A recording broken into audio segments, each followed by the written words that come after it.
Assalamualaikum warahmatullahi wabarakatuh. Bismillahirrahmanirrahim. Alhamdulillahirabbil alamin. Pada kesempatan kali ini saya akan membahas tafsir jalan lain surah Al-Baqarah ayat 256.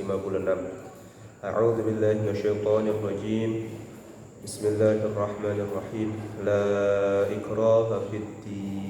قد تبين الرشد من الغي فمن يكفر بالطاغوت ويؤمن بالله فقد استمسك بالعروة الوثقى لا انفصام لها والله سميع عليم.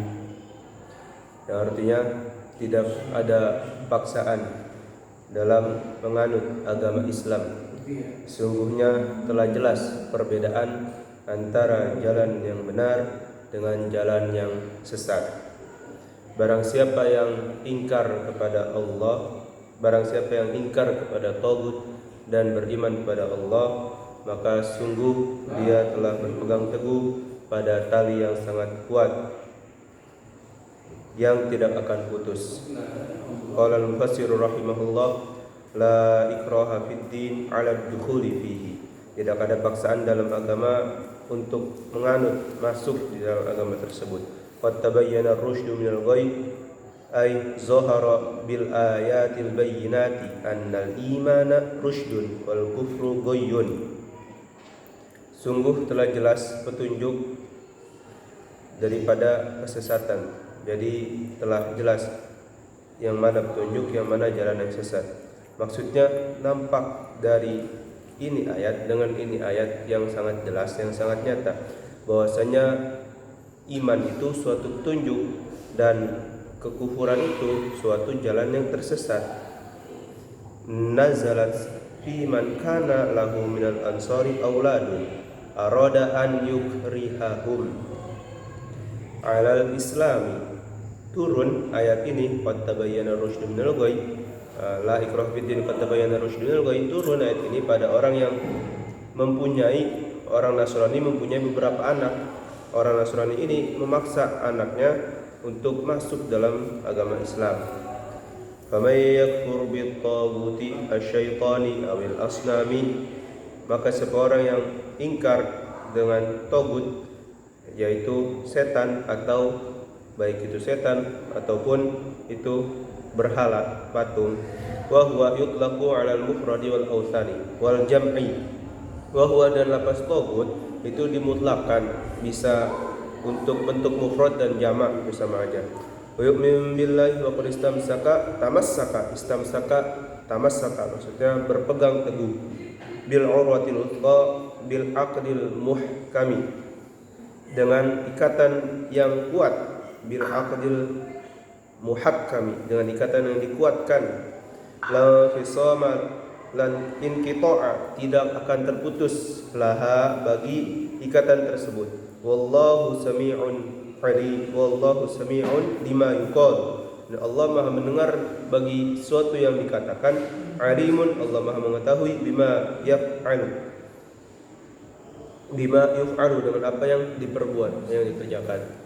Pada ayat Al-Baqarah, surah Al-Baqarah ayat 256 ini memberi faedah bahwasanya tidak ada paksaan untuk masuk dalam agama Islam, yang mana kita terlahir dalam keadaan fitrah, dan setelah balik itu tergantung kitanya mau ke agama siapanya gitu. Seseorang terlahir dalam keadaan fitrah, lalu setelah balik dia mau ke Majusi atau Nasrani atau ke Islam itu, atau ke Yahudi, Nasrani, Majusi atau ke Islam, terserah. Jadi nggak ada paksaan dalam agama itu. Jadi dalam berkehidupan pun begitu. Ketika kita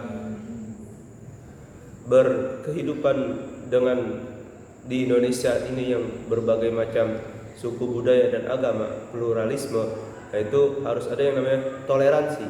Toleransi di sini dalam hal beribadah dan dalam hal bermuamalah juga. Toleransi dalam hal beribadah maksudnya kita nggak boleh mengganggu ketika seorang yang non muslim beribadah, kita nggak boleh ganggu.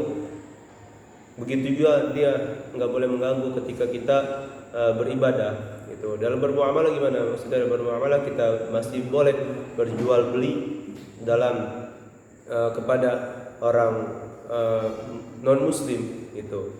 Jadi dalam ayat tersebut, dalam ayat ini bermakna tidak ada paksaan dalam agama. Maksudnya kita harus bertoleransi yang dibatas-batasi. Maksudnya tidak sampai kebablasan, tidak sampai membela agama lain gitu. Maksud toleransi di sini menghormati, saling menghormati dalam hal peribadatan maupun dalam hal muamalah gitu. Jadi saling kerjasama, tapi enggak menyembah Tuhan mereka dan enggak membantu dalam hal peribadatan mereka. Jadi dalam Quran surah Al-Kafirun, qul ya ayyuhal kafirun la a'budu ma ta'budun wa la antum 'abiduna ma a'budu wa la ana 'abidu ma 'abadtum wa la antum 'abiduna ma a'budu lakum dinukum waliyadin. Jadi ketika Nabi ditawarkan untuk tidak berdakwah atau ditawarkan untuk menyembah Tuhan mereka selama setahun, orang kafir lalu saling tukeran menyembah, Nabi nggak mau gitu. Jadi dalam toleransi di sini maksudnya toleransi dalam hal agama maupun muamalah dengan batasan yang tidak kebablasan dari batasan-batasan agama itu. Sekian dari saya, semoga bermanfaat. Lebih kurangnya mohon maaf. Wallahul muwaffiq ila ma yuhibbu wa yarda. Wassalamualaikum warahmatullahi wabarakatuh.